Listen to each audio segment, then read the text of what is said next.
कृष्ण कन्हैया लाल की जय। गुरुर्ब्रह्मा गुरुर्विष्णु गुरुर्देवो महेश्वरा।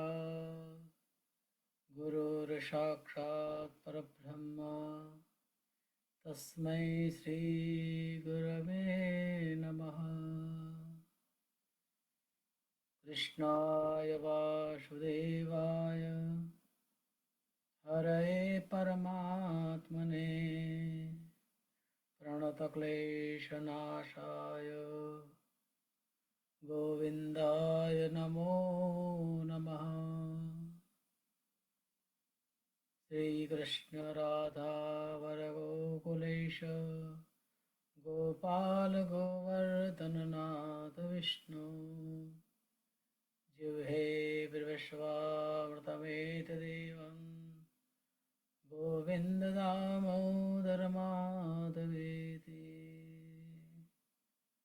गजानंद गणपति महाराज की जय। राधा पुरुषोत्तम भगवान की जय। आइए, अधिक मास का आज दूसरा दिन और दूसरे दिन की आपको अधिक मास की जो कथा है मैं आप सबको सुनाने जा रहा हूँ।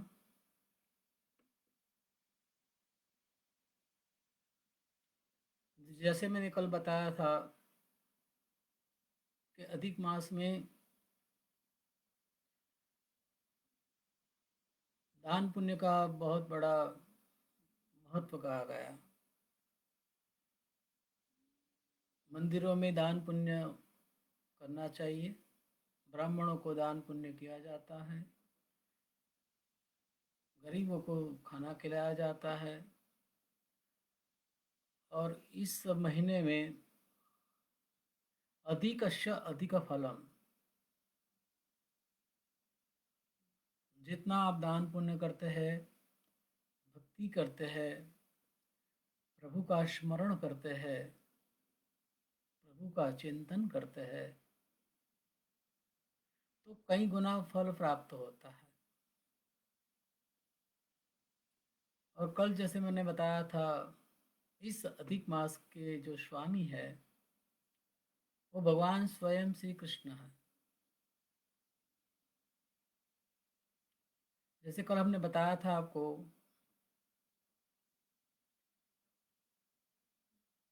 कि जब नदी पर स्नान करने जाते हैं तो ब्राह्मण से आज्ञा मांगी जाती है। और ऐसी एक वार्ता थी, जो स्टोरी थी, जो कल बताई थी, जो मेरे पास में बुक है, वो गुजराती में कथाएं हैं। तो जिनका अनुवाद मैं आपको हिंदी में कर कर आपको सुनाने जा रहा। आज की कथा थोड़ी बहुत लंबी है और मैं शॉर्ट में थोड़ा सा अनुवाद करके कथा आपको समझाऊंगा। तो आइए, अधिक मास के दूसरे दिन की कथा हम सुनते हैं। इस कथा का शीर्षक जो है, सोने के लड्डू।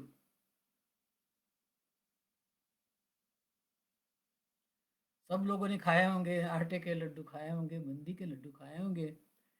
और आज का जो कथा का जो शीर्षक है, सोने के लड्डू। तो आइए कथा सुनते हैं। बोले कृष्ण कन्हैया लाल की जय। एक गांव में एक ब्राह्मण दंपति रहता था, जो हर दिन गांव में भिक्षा मांगने जाते हैं, भगवान का नाम स्मरण करते हैं और भगवान कृष्ण के बहुत परम भक्त थे। तो भगवान का नाम स्मरण करते हुए गांव में भिक्षा मांगने जाते थे। गोविंद जय जय गोपाल जय जय। राधा रमण हरि गोविंद जय जय। राधा रमण हरि गोविंद जय जय। श्री कृष्ण शरणं मम। श्री कृष्ण शरणं मम। केशव माधव गोविंद जय जय। गोविंद जय जय माधव जय जय। इसी प्रकार हर दिन गांव में भगवान का भजन करते हुए भिक्षा मांग रहे हैं। उनके 7 बच्चे थे, 7 संतान थी। एक तरफ से गरीबाई है और एक के बाद एक संतानें हुई और संतान 7 हुई। और प्रभु का प्रसाद है ऐसे समझकर संतानें होती रही। और वो जमाना था कि जिस जमाने में गर्भपात नहीं होता था।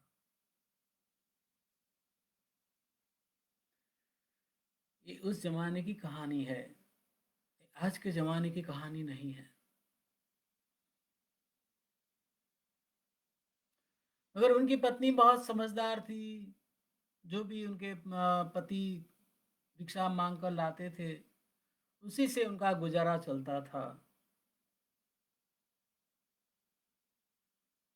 और उनकी पत्नी का जो भाई है और उनकी भौजाई जो है, उनकी भाभी है, वो लोग पैसे से बहुत अमीर थे, पैसे वाले थे, सुख था, वैभव था, सब कुछ था। जबकि बहन के वहां गरीब आए है।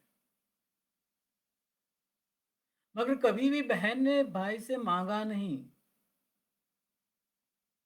भाई को पता है कि मेरी बहन की बहुत गरीबाई है, मगर उनकी पत्नी के कारण वो दे नहीं सकते थे, मदद नहीं कर पाते थे। उनकी जो पत्नी है झगड़ालू है, कंकाशी है, कर्कश स्वभाव की है और वो किसी भी तरह से वो मदद करना के लिए तैयार नहीं होती थी।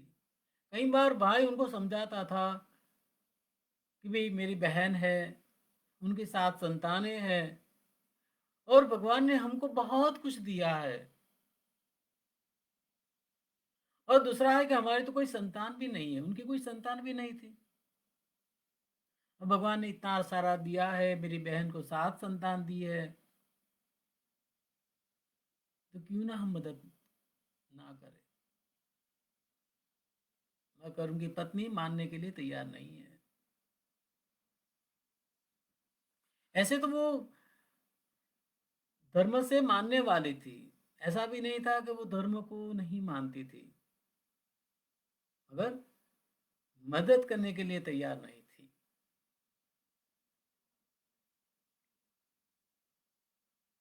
तो उसी दौरान अधिक मास आया, पुरुषोत्तम मास आया। तो पुरुषोत्तम मास आया तो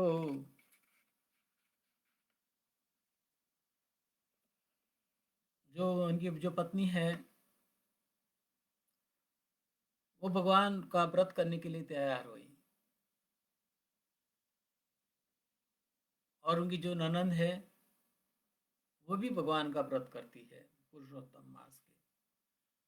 इस तरह जो कहानी है ननंद और भुजाई की है।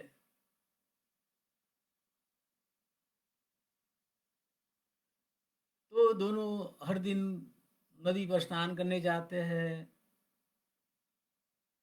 अपने अपने समय के हिसाब से।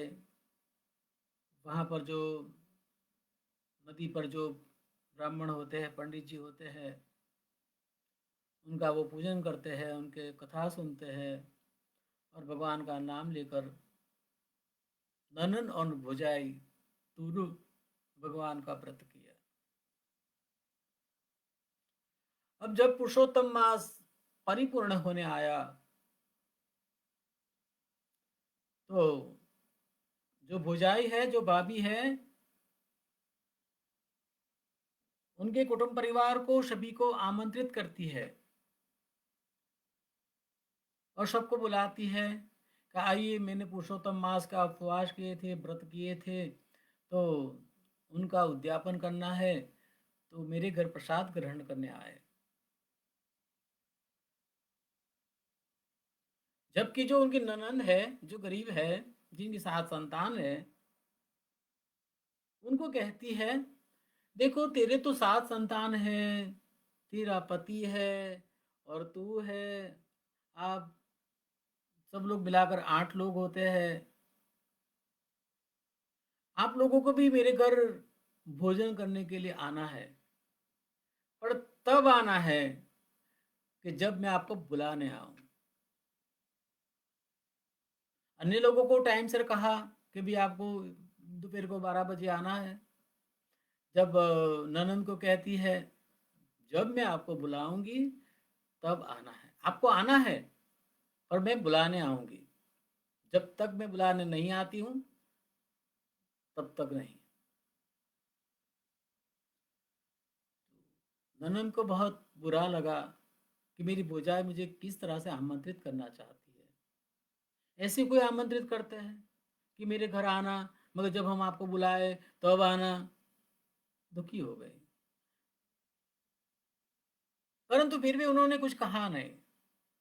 ठीक है, जब आप बुलाने आएंगे तब आएंगे हम। अपने बच्चों को बताती है, संतान को कहती है, आज तो भाई तेरी मामी के वहाँ खाने पर जाना है।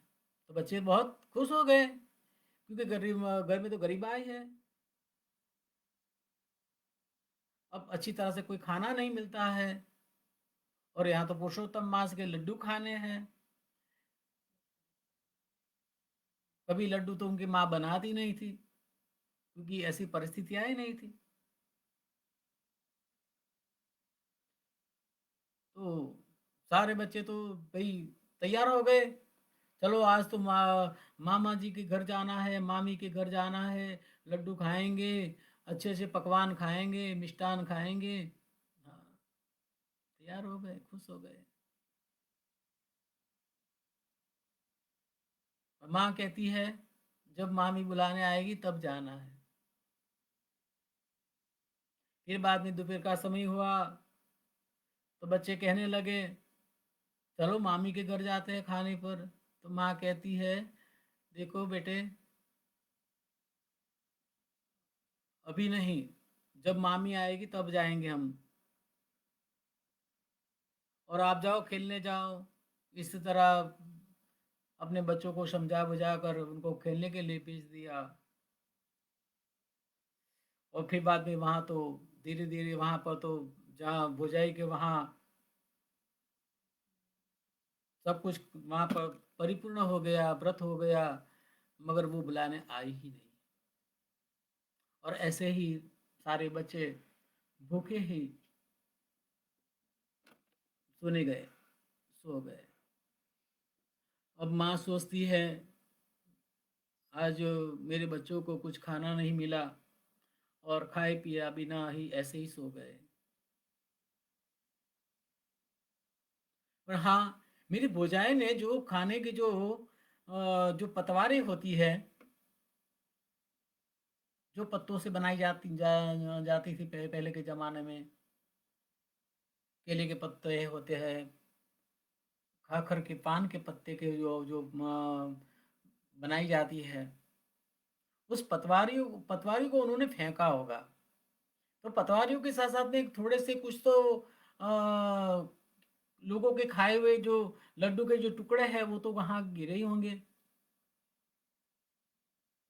तो वो शाम के समय में जब वो जाती है, और जहाँ उन्होंने फेंका था भुजाई ने, उस पत्तों से उन्होंने पतवारियों से जो भी लड्डू के टुकड़े बचे थे, वो टुकड़े उन्होंने अपनी साड़ी में बांध दिया, और अपने पल्लू में बांध कर अपने घर आती है। और फिर बाद में उन टुकड़ों को तोड़कर चूरमा बनाकर फिर से छोटे से लड्डू बनाए, 7 बच्चों के लिए 7 लड्डू बनाए और 7 लड्डू बनाकर प्लेट में रखकर, थाली में रखकर उन्होंने ढक दिया। जब सुबह में बच्चे पूछेंगे तो मैं कह दूंगी कि मामी ये लड्डू दे गई है। तो इसी प्रकार उन्होंने ढक कर उन्होंने लड्डू ढक दिए। और जो पतवारी जो थी, उन्होंने घास के अंदर उन्हें छुपा दी। और आज रात हो गई है तो मैं कल ट्रेस में फेंक दूंगी। और ऐसे कर कर उन्होंने जो पतवारियाँ जो थी, वो पतवारियाँ उन्होंने बनाकर, ढेर बनाकर घास के नीचे छुपा दी। अब दूसरे दिन बच्चों को जो लड्डू रात को बनाए थे वो खिलाए। और फिर बाद में सोचा कि मैंने जो पतवारियाँ जो फेंक दी थी वो सही जगह पर फेंकनी चाहिए। तो ऐसे करके वो वहाँ पर पतवारियाँ उठाने जाती है। तो उठाने जब जाती है तो वहाँ से जैसे ही उन्होंने जो घास के नीचे छुपाई थी, जैसे ही उन्होंने हटाया, तो जो पतवारियाँ जो थी, जो पत्तों से बनी थी, वहाँ पर वो सोने की बन गई। जैसे पीले जो सोना जो होता है वो पीली जैसे वो थी, तो ऐसे तो ब्राउन कलर की, मगर यहाँ तो पीले सोने की तरह हो गई। उनको लगा ये भगवान का जो मैंने व्रत किया था ना, भगवान पुरुषोत्तम मास का, उस पुरुषोत्तम मास का ये फल है। तो उन पतवारी को अपने घर ले आती है जो सोने की है। मगर उन्होंने लालच नहीं करी कि ये तो मेरे भाई के व्रत का है, उनका हक तो उनका है, मेरा नहीं है। पतवारियां मेरी नहीं थी, मैं तो पतवारियां वहां से चोरी छुपा के ले आई थी। भले वो सोने की बन गई है मगर मेरी नहीं है, ये तो मेरे भाई की है, मेरी भुजाई की है। क्या सोच है, समझिए आप। ये मेरा है ही नहीं। जब मेरा है ही नहीं तो मैं उनको मेरा क्यों समझूं। फिर भी वो सोने की जो पतवारियां है अपने घर ले आती है और अपने पति को दिखाती है। तो वो तूने तूने जो व्रत किया था ना भगवान पुरुषोत्तम मास का, ये व्रत का फल है। आनंदित हो। तो पत्नी कहती है ये हमारा नहीं है, ये मेरी भुजाई ने भी व्रत किया था। इस पतवारियों के ऊपर, सोने की पतवारियों पर मेरा हक नहीं है, परंतु मेरे भाई का हक है। तो फिर बाद में वो भाई के घर जाती है, भाई के घर जाती है और भाई से बात करती है। जब वो भाई के घर जाती है तो उसी समय उनकी भौजाई जो है, भाभी है, वो घर पर नहीं थी। और भाई को बताती है कि मैंने तो बहुत राह देखी, मगर भाभी तो मुझे बुलाने ही नहीं आई। परंतु मेरे बच्चे ऐसे ही भूखे सो गए, तो मेरे बच्चों को मैं क्या जवाब दूँ। तो मेरे आपके घर के पीछे जो आपने जो खाई हुई जो जूठी जो पतवारी थी, वो पतवारी हमें उठा कर ले गई थी। और उनमें से जो लड्डू जो टुकड़े बचे थे लड्डू के, उन टुकड़ों से मैंने 7 लड्डू बनाए अपने बच्चों के लिए।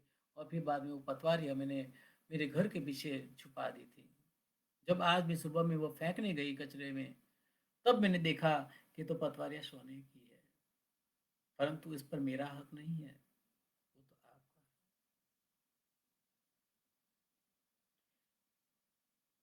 जिस मगर फिर भी आप देखेंगे यहाँ पर भाई और बहन में कैसा प्यार छलक रहा है। भाई कहता है ये तेरे तेरे व्रत करने का नतीजा है, तूने भी व्रत किया है।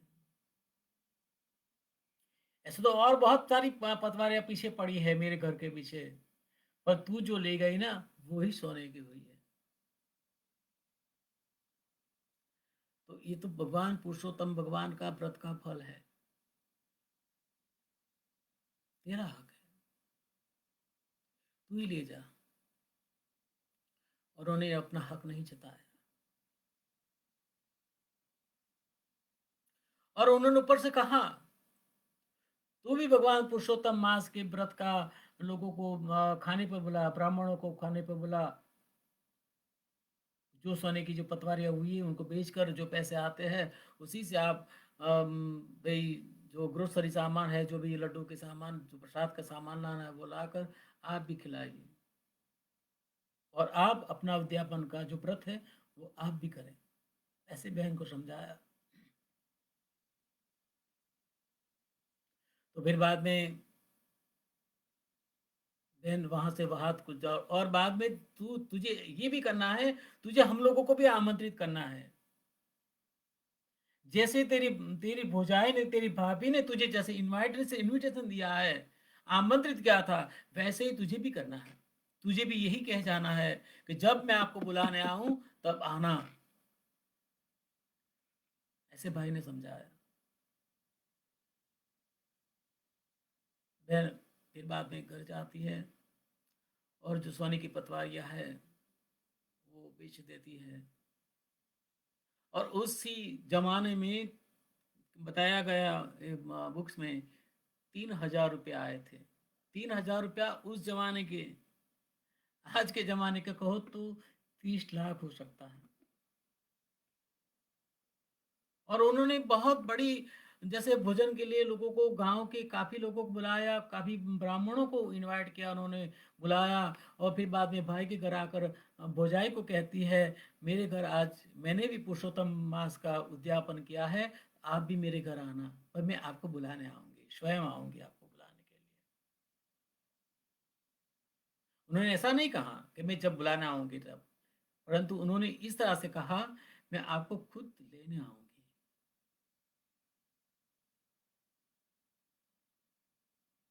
मैं आपको अपने साथ अपने घर ले जाऊँगी और हम साथ में सब लोग मिलकर भगवान का प्रसाद ग्रहण करेंगे। और इसी प्रकार उन्होंने अपनी भौजाई को, भाई को आमंत्रित किया। और भाई ने कहा था कि जब तू इन्विटेशन करेगी ना, तो जब हम लोग आएँगे आपके घर, तो तुझे क्या करना है, तेरी भौजाई की थाली में जो है ना, जो खाने वाले लड्डू नहीं रखना है, तुझे सोने के लड्डू रखना है। 2 सोने का लड्डू रख देना। तो तेरी जो भाभी का जो अभिमान है ना, कि मेरे पास में बहुत पैसे हैं, उस पैसों का अभिमान टूटेगा, उनका गर्व टूटेगा। इसी प्रकार समझाया। तो भाई बाद में जब भाई भाभी को ले जाती है, खाने पे बिठाते हैं, तो भाई की थाली में खाने वाले लड्डू रखती है और जबकि भौजाई की थाली में, भाभी की थाली में सोने के लड्डू दिखती है। सब लोग खाने लगे। भाभी कैसे खाए? सोने के लड्डू खाए नहीं जाते हैं। तो उनके भांजे कहते हैं, मामी जी खाइए आप। अरे मेरे भांजे, हम कैसे खाए? ये तो सोने के लड्डू है, मैं नहीं खा सकती, मेरे दांत भी टूट जाएंगे।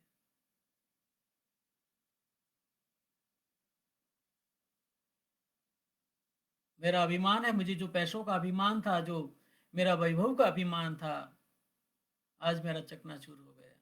मैं समझती थी भगवान मेरे ऊपर ही कृपा करते हैं, तो भगवान ने आपकी ऊपर कृपा करी।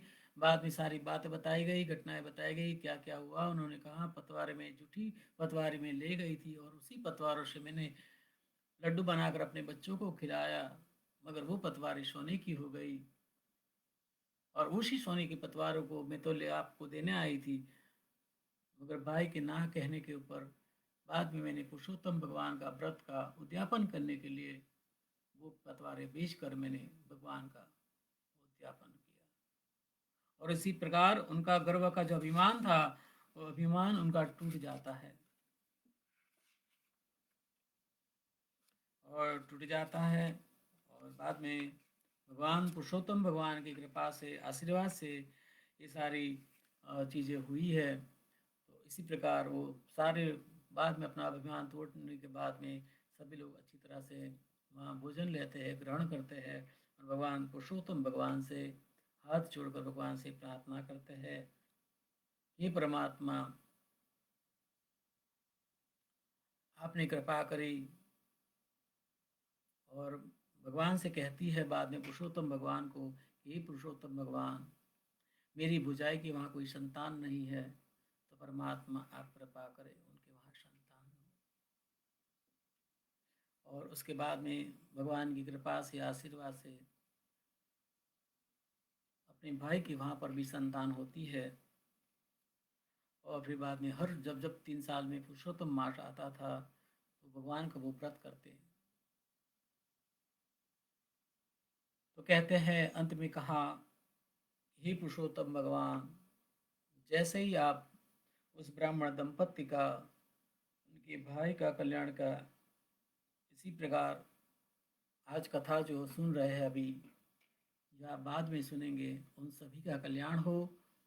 और विश्व पर आई हुई जो विपदा है, जो ये जो कोरोना वायरस है, भगवान के चरणों में बारंबार प्रार्थना करते हुए यही कहूँगा कि परमात्मा इस वायरस से आप सभी को बचाइए, विश्व का कल्याण करें, विश्व में शांति हो, सबका कल्याण हो। सर्वे भवन्तु सुखिनः, सर्वे सन्तु निरामयाः, सर्वे भद्राणि मा कश्चित् दुःखाय भवेत्। भगवान के चरणों में बारंबार प्रार्थना, भगवान के चरणों में। बोले राधा पुरुषोत्तम भगवान की जय। कृष्ण गोविंद गोविंद गोपाल नंदलाल, कृष्ण गोविंद गोविंद गोपाल नंदलाल, कृष्ण गोविंद गोविंद गोपाल, कृष्ण गोविंद गोविंद गोपाल नंदलाल, कृष्ण गोविंद गोविंद गोपाल नंदलाल, कृष्ण गोविंद गोविंद गोपाल नंदलाल, कृष्ण गोविंद गोविंद गोपाल नंदलाल, कृष्ण गोविंद गोविंद गोपाल नंदलाल,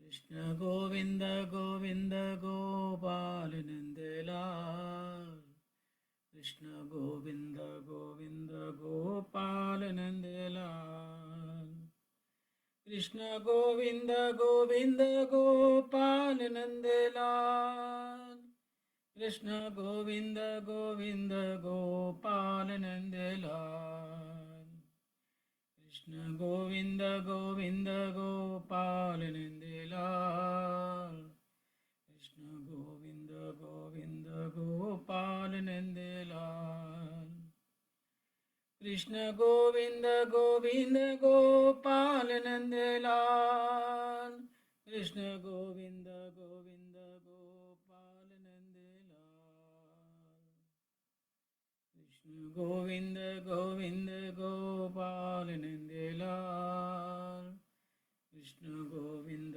गोविंद गोपाल नंदलाल, कृष्ण गोविंद गोविंद गोपाल नंदलाल, कृष्ण गोविंद गोविंद गोपाल नंदलाल, कृष्ण गोविंद गोविंद गोपाल नंदलाल। राधे तेरे चरणों की, श्यामा तेरे चरणों की, गर धूल जो मिल जाए, सच कहता हूँ मेरी तकदीर बदल जाए। राधे तेरे चरणों की।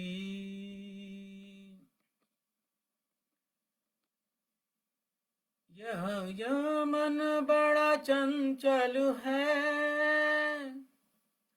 कैसे तेरा भजन करूं,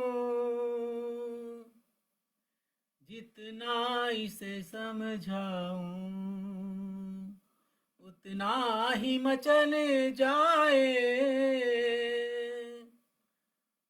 राधे तेरे चरणों की नजरों से गिराना ना,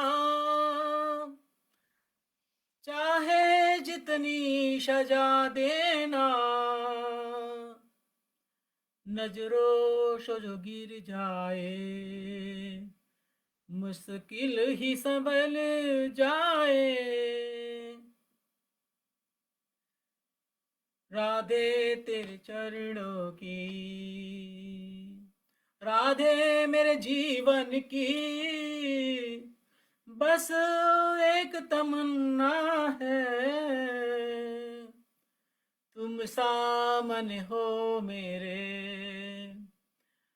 मेरा दम ही निकल जाए। राधे तेरे चरणों की, श्यामा तेरे चरणों की, गर धूल जो मिल जाए, सच कहता हूँ मेरी तकदीर बदल जाए। राधे तेरे चरणों की, श्यामा तेरे चरणों की। बोलो राधा पुरुषोत्तम भगवान की जय, कृष्ण कन्हैया लाल की जय। आप सभी का बहुत बहुत धन्यवाद। आज मैंने अधिक मास की ये दूसरी कथा रखी। कल हमने एक रखी थी कथा, आज एक रखी, और कल हम तीसरे दिन की कथा आपको सुनाएंगे। कि कल की कथा में भगवान पुरुषोत्तम भगवान हमारे घर पधार रहे हैं। तो ऐसी कहानी है, भगवान पुरुषोत्तम भगवान की अपने घर आते हैं और भगवान की लीला क्या है उसके ऊपर एक कथा है जो तीसरे दिन की है। जैसे मैंने बताया था, अधिक मास की 30 कथाएं हैं, अलग अलग कथाएं हैं। ऐसे मेरे पास में जो बुक है वो गुजराती में है, और मैं आपको गुजराती से हिंदी में ट्रांसलेट कर कर अनुवाद कर कर आपको हिंदी में सुनाने की कोशिश करूँगा कि सब लोगों को समझ में आ जाए, चाहे वो किसी भी जगह इंडिया में किसी भी प्रांत के लोग हो, उन सभी को समझ में आए कथा। इसीलिए मैं कथा हिंदी में सुनाऊंगा। तो 30 दिन की कथाएं हैं, 30 दिन चलाएंगे। 2 दिन आज दूसरे दिन की कथा परिपूर्ण हुई, और आप सबका कल्याण हो ऐसे भगवान के चरणों में बारंबार प्रार्थना करता हूँ, और आपका सबका धन्यवाद। श्री कृष्ण राधा वर्गोकुलेश गोपाल गोवर्धननाथ विष्णु जिह्वे प्रभस्वामृतमेतदेवं गोविन्द दामोदर माधवेति। सुखावसाने इदमेव सारं, दुःखावसाने इदमेव ज्ञेयं, देहावसाने इदमेव जाप्यं, गोविन्द दामोदर माधवेति। कृष्ण कन्हैया लाल की जय। जय जय श्री राधे। नमः पार्वती पदाय हर हर महादेव हर। कल तक के लिए आपको सभी को जय श्री कृष्ण, जय श्री राम, जय बजरंग बली, भगवान राधा पुरुषोत्तम भगवान की जय। नमः पार्वती पदाय हर हर।